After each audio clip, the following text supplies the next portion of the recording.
রাশিয়ায় হামলার জবাব হবে অকল্পনীয়, সরাসরি যুদ্ধ হবে ন্যাটোর সঙ্গে। এক ভ্লাদিমির পুতিনের এমন আগুনে হুমকিতে রীতিমতো কাঁপাকাঁপি শুরু হয়ে গেছে পশ্চিমা দেশগুলোর নেতাদের মধ্যে। পুতিনের কথার জবাব দিতে একে অপরকে দেখিয়ে দিচ্ছেন তারা, কারণ এসব নেতারা ভালো করেই জানেন ভ্লাদিমির পুতিন শুধু বলার জন্য কোনো কথা বলেন না, তিনি সেটিই বলেন যা তিনি করেন।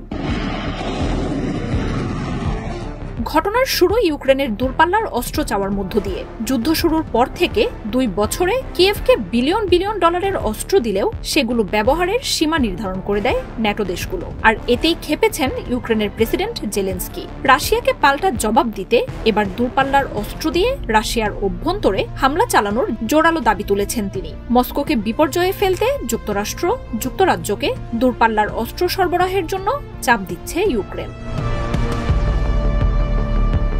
তবে পশ্চিমা অস্ত্রে রাশিয়ার অভ্যন্তরে হামলার জবাব দেয়া হতে পারে পারমাণবিক আক্রমণে। নিজের দেয়া বার্তায় এমন কঠোর হুঁশিয়ারি দিয়েছেন রুশ প্রেসিডেন্ট ভ্লাদিমির পুতিন।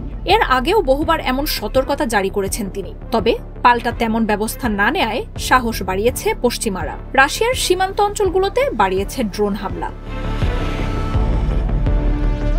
তবে কুরস্ক আক্রমণের পর পাল্টে গেছে চিত্র। এবার আর কোনো ছাড় দেয়া হবে না বলে হুঁশিয়ারি দিয়েছেন পুতিন। বৃহস্পতিবার সেন্ট পিটার্সবার্গে পুতিন বলেছেন, ইউক্রেনকে দূরপাল্লার অস্ত্র দেয়া হলে সরাসরি রাশিয়ার সাথে যুদ্ধে জড়াবে ন্যাটো, আর এমন পদক্ষেপের বিরুদ্ধে অচিন্তনীয় জবাব দেয়া হবে বলে মন্তব্য করেন পুতিন। পুতিনের এমন রণদেহী হুঙ্কারের পর নড়েচড়ে বসেছে পশ্চিমারা।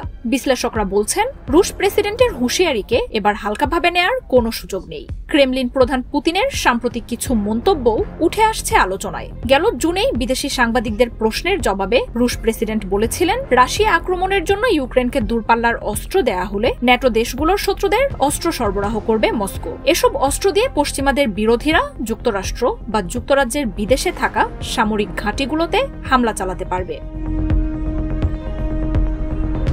এমনকি বিশ্বকে নিজেদের শক্তি আরও একবার মনে করিয়ে দিতে পারমাণবিক পরীক্ষা চালানোর সিদ্ধান্তও নিতে পারে ক্রেমলিন। অন্তত 3 জন বিশ্লেষক রয়টার্সকে এই তথ্য জানিয়েছেন। 1990 সালের পর নতুন করে কোনো পারমাণবিক পরীক্ষা চালায়নি রাশিয়া, তবে এবার ভাঙতে পারে সেই বৃত্ত।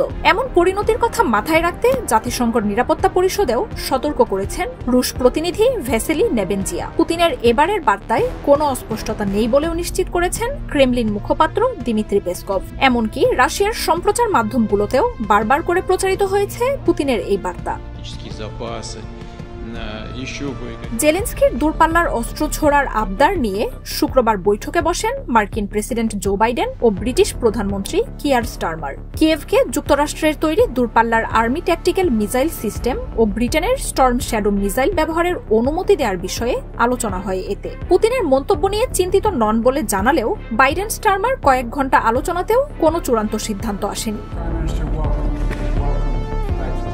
মস্কোকে না খেপিয়ে কিভাবে রাশিয়াকে পরাজিত করা যায় তার উপায় খুঁজে পাচ্ছে না পশ্চিমারা। আবার সরাসরি মস্কোর উপর আঘাতে পুতিনের জবাব সম্পর্কেও নিশ্চিত হতে না পেরে উভয় সংকটে পড়েছেন বাইডেন। ইউক্রেনকে যুদ্ধে উৎসাহ দিলেও পুতিনের পাল্টা আক্রমণের উত্তাপ একা নিতে রাজি নন তিনি। তাই মিত্রদের সাথে ক্রমাগত আলোচনা চলছে। মার্জিয়া উপমা, ৭১।